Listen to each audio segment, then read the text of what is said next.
You love English, don't you? In favor or against? વિદ્યાર્થી મિત્રો, આજે આપણે એક્ટિવિટી 5 યુનિટ 2માં એક્ટિવિટી 5 પેજ નંબર 17 પર જોઈશું, જેમાં છે read the given conversation. Conversation એટલે કે વાતચીત. આપેલી વાતચીત વાંચવાની છે. Study the underline words. એમાં જે અંડરલાઇન વર્ડ્સ એટલે કે શબ્દો આપેલા છે અથવા તો શબ્દનું ગ્રુપ આપેલું છે એ આપણે સમજવાનું છે. Let us read the conversation. All teachers. We hope that you are all right, Mr. Bhatt. Mr. Bhatt. Thanks. I am okay now. Teacher 1. I think you should take some lemon juice. You will feel better. Teacher 2. I don't think so. You must take some medicine. Teacher 3. Why don't you take rest for a while? જો વિદ્યાર્થી મિત્રો, અહીંયા શું આપેલું છે તો કે બધા જ ટીચર્સ જે છે એ વાતચીત કરે છે એકબીજા સાથે. કોની સાથે વાતચીત કરે છે તો કે મિસ્ટર ભટ્ટ સાથે વાતચીત કરે છે અને પોતે પોતાના મંતવ્યો જણાવે છે. બરાબર. તો એમાં સૌથી પહેલાં બધા ટીચર્સ એવું કહે છે કે we hope that you are all right mister Bhatt. એટલે કે અમને આશા છે કે તમને ઓલ રાઇટ છે, એટલે કે તમને એકદમ સારું છે. મિસ્ટર ભટ્ટ કહે છે થેન્ક્સ, આઈ એમ ઓકે નાવ. એટલે કે હા, હવે મને સારું છે. ટીચર 1 કહે છે I think you should take lemon juice. એટલે કે મને એવો વિચાર આવે છે, એટલે કે હું એવું વિચારું છું કે તમારે લેમન જ્યુસ એટલે કે લીંબુ શરબત પીવું જોઈએ. You will feel better. તમને સારું લાગશે. ટીચર 2 કહે છે I don't think so. You must take some medicine. એટલે બીજા ટીચર જે છે એનો મંતવ્ય એટલે કે એનો ઓપિનિયન જણાવે છે કે મને એવું લાગતું નથી, તમારે થોડી મેડિસિન એટલે કે દવા લેવી જોઈએ. ટીચર 3 કહે છે why don't you take rest for a while. તમે શા માટે થોડીક વાર માટે આરામ કરતા નથી? વાઇલ એટલે કે થોડી વાર માટે, ફોર અ વાઇલ એટલે કે થોડી વાર માટે. Mr. Bhatt. Oh yes, you are right. I need rest. Teacher 4. Listen, Mr. Bhatt. You must get your blood pressure checked. Mr. Bhatt. That's a good point. I have an instrument for it at home. Teacher 5. Yes, that may be. But Mr. Bhatt, you should go to a doctor. જુઓ, હવે અહીંયા ત્રીજા જે teacher છે એ એવું કહે છે કે તમારે થોડીવાર માટે આરામ કરવો જોઈએ. તો મિસ્ટર ભટ્ટ એને કહે છે કે ઓ યસ, અરે હા, યુ આર રાઇટ, તમે સાચા છો. I need rest. નીડ એટલે કે જરૂરિયાત હોવી, મને આરામની જરૂર છે. ટીચર 4 કહે છે લિસન, સાંભળો mister Bhatt, you must get your blood pressure checked. તમારે તમારું બ્લડ પ્રેશર ચેક કરાવવું જ જોઈએ. મસ્ટ છે, મસ્ટ એટલે કે ફરજિયાતપણું છે, તમારે કરાવવું જ જોઈએ. મિસ્ટર ભટ્ટ કહે છે ધેટ્સ ગુડ આઈડિયા. એટલે કે તમારો સારો પોઈન્ટ છે આ. I have an instrument for it at home. એટલે કે મારી પાસે એનું ઇન્સ્ટ્રુમેન્ટ એટલે કે સાધન પણ છે એને ચેક કરવા માટેનું, કેમ કે બ્લડ પ્રેશર ચેક કરવા માટેનું એક ઇન્સ્ટ્રુમેન્ટ આવે છે કે જેનાથી આપણે બ્લડ પ્રેશર માપી શકીએ છીએ. ટીચર 5 કહે છે yes, that may be true. That may be એટલે કે હા, પણ mister Bhatt you should go to a doctor. એટલે કે તમારે હા એવું તો કરવું જ જોઈએ, પણ તમારે ડૉક્ટર પાસે પણ જવું જોઈએ. શુડ એટલે કે જવું જોઈએ, નૈતિક ફરજની વાત છે અહીંયા, એટલા માટે શુડનો ઉપયોગ કરેલો છે. Mr. Bhatt. I think that's a good idea. Let's not waste time. Take me to Dr. Joshi. All teachers. We entirely agree with you, Mr. Bhatt. જુઓ, હવે અહીંયા શું છે, મિસ્ટર ભટ્ટ કહે છે I think that's a good idea. એટલે કે તમારો વિચાર બરાબર છે, એકદમ સરસ છે.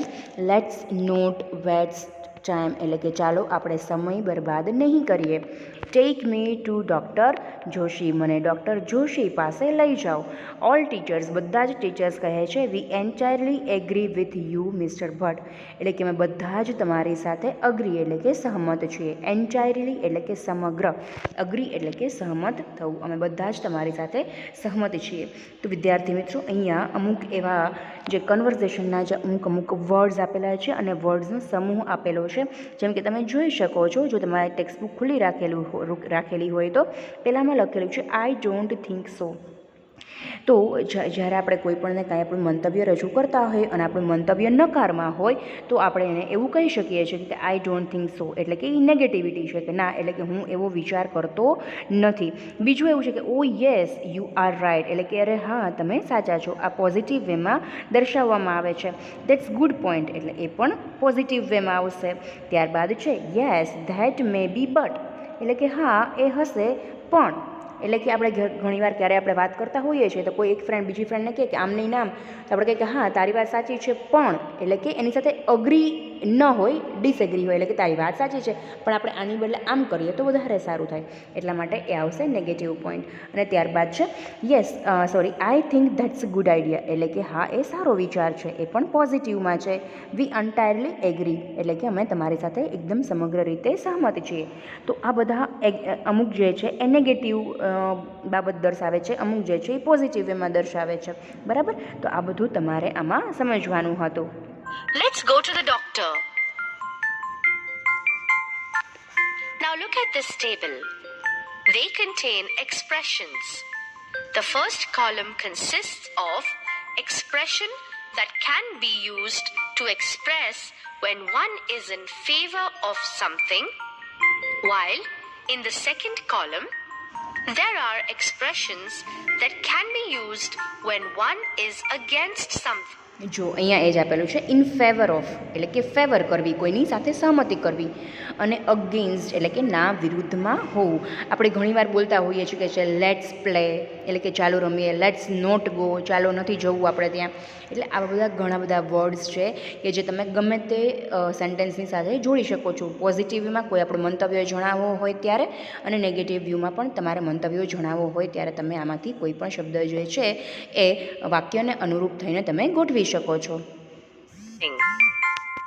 Let us read each column. In favor of something. That's right. All right, as you wish. You're right. That's right. Good idea. What an idea. That's a good point. I agree. I agree with you. I completely agree with you. Oh, yes. I entirely agree. I think that's a good idea. Let's. Against something. I don't think so. Sorry.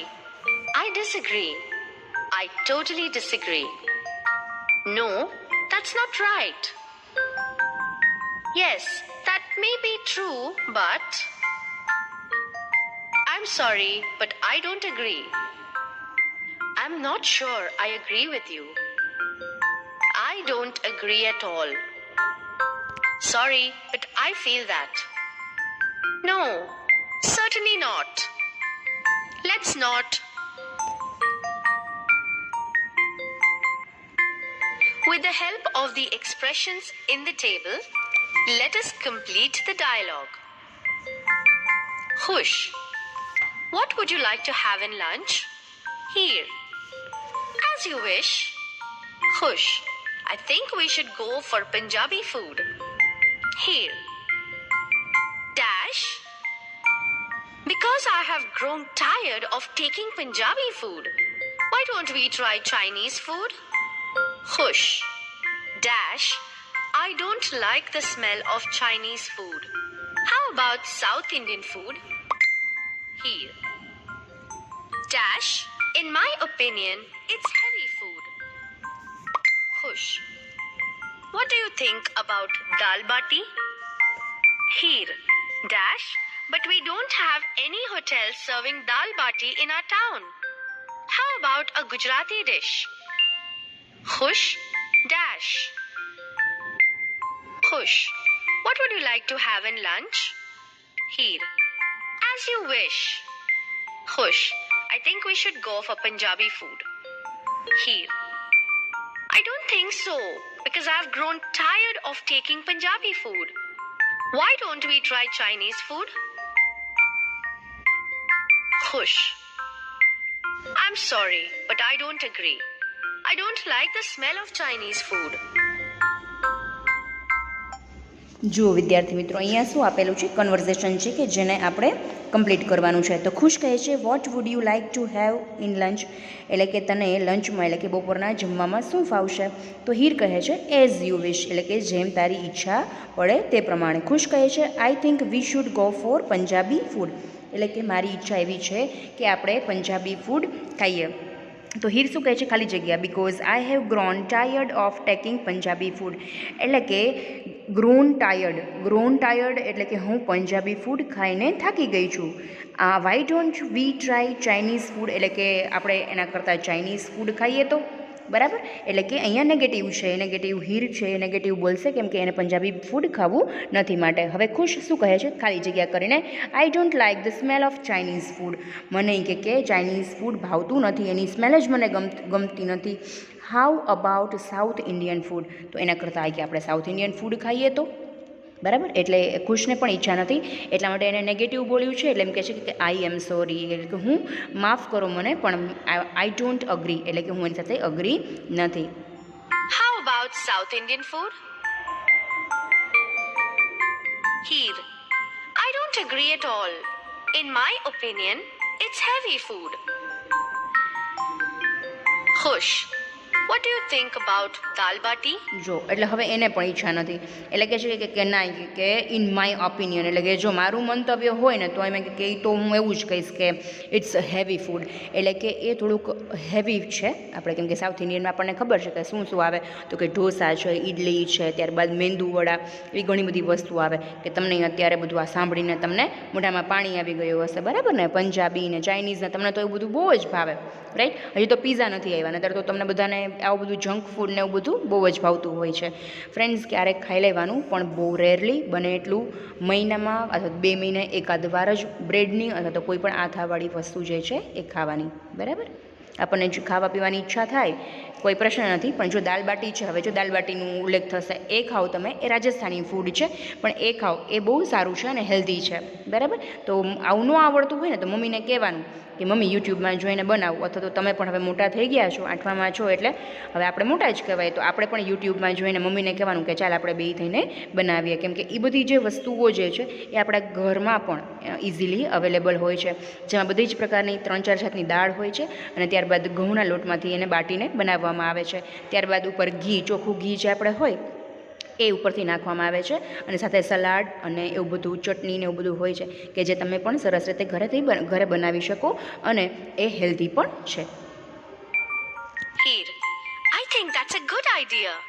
But we don't have any hotels serving dal bati in our town. How about a Gujarati dish? Khush. Oh yes. જુઓ હવે એમ કહે છે કે દાલ બાટી વિશે શું idea છે? તો હીર કહે છે કે I think that's a good idea, એટલે કે ખૂબ જ સરસ આઈડિયા છે. But we don't have any hotel, પણ કે આપણે એકે એવી હોટલ નથી કે જે સર્વિંગ એટલે કે જે એકચ્યુઅલી સર્વ કરવું એટલે કે સેવા આપવી થાય, અથવા તો આપણને પીરસવું થાય. તો પીરસે છે મીન્સ કે આપે છે દાલ બાટી ક્યાંય આપણા ટાઉનમાં, એવું મને ખબર નથી. How about a Gujarati dish? તો એ કે દાલ બાટી પણ કે જો આપણે મળતી ન હોય તો હવે કોઈ ઓપ્શન છે નહીં, કેમ કે ચાઇનીઝ નથી ખાવું, પંજાબી નથી ખાવું, જે સાઉથ ઇન્ડિયન છે આપણને હેવી લાગે છે ફૂડ, ત્યારબાદ દાલ બાટી છે એ અવેલેબલ નથી ટાઉનમાં, તો હવે શું કરશું? તો કે તે તો ગુજરાતી ડિશ. તો એ કહે છે કે હા, એ બધા એગ્રી છે. What an idea. Now let us prepare the conversation. Your class is going to visit a riverside seashore next Sunday. Taking the help of the questions given here, જો ફ્રેન્ડ્સ, આપણે છે ને તમે જો ક્લાસમાં હો તો આપણે આ જાતની એક્ટિવિટીઝ છે કન્વર્ઝેશન એટલે કે વાતચીતની એ આપણા ક્લાસમાં કરાવતા હોઈએ છીએ, પણ અત્યારે પોસિબલ નથી. તો આમાં શું કહેવામાં આવ્યું છે કે રિવર સાઈડ એટલે કે નદી કિનારે જાઓ, તમે દરિયા કિનારે જાઓ ક્યાંય અને ગ્રુપમાં જાઓ છો તમે, બરાબર. Take the some help of question, અહીંયા ક્વેશ્ચન આપેલા છે, એનાથી તમારે શું કરવાનું છે, કન્વર્ઝેશન એટલે કે વાતચીત તૈયાર કરવાની છે. યુઝ એક્સપ્રેશન, એમાં સાથે એક્સપ્રેશન આપવાના છે કે જે તમે ગયા ટેબલમાં જે આપણે જોયેલા છે કે નેગેટિવ માટે કયા વપરાય અને પોઝિટિવ માટે કયા વપરાય. તો સૌથી પહેલું છે કે હાઉ વિલ યુ ગો, તમે કઈ રીતે ત્યાં જશો. What will you carry with you, એટલે કે તમારી સાથે શું લઈ જશો. કેરી એટલે એકચ્યુઅલી ઊંચકવું થાય, પણ અહીંયા ઊંચકવું એવું આપણે નહીં બોલીએ, કેરી એટલે કે લઈ જવું. વોટ વિલ યુ સી, તમે શું જોશો. What games will you play, તમે કઈ ગેમ ત્યાં રમશો. What else will you do, else એટલે કે એના સિવાયનું બીજું તમે શું કરશો. વેન વિલ યુ રિટર્ન, તમે પાછા ક્યારે ફરશો. બરાબર, આ હતી આપણી એક્ટિવિટી 5, 6, 7 અને 8. હવે નેક્સ્ટમાં આપણે જોશું, પાઠની શરૂઆત થશે. The babul is beautiful isn't it. જો અહીંયા પણ આપણે ક્વેશ્ચન ટેગ આખા પાઠમાં આવે છે, એનો મિનિંગ થશે કે બબુલ છે, બાવળનું ઝાડ છે, એ બ્યુટીફુલ છે, સુંદર છે, શું તે નથી. બરાબર, આપણે આગળ પાઠ હવે નેક્સ્ટ લેક્ચરમાં જોઈશું. ત્યાં સુધી આવજો.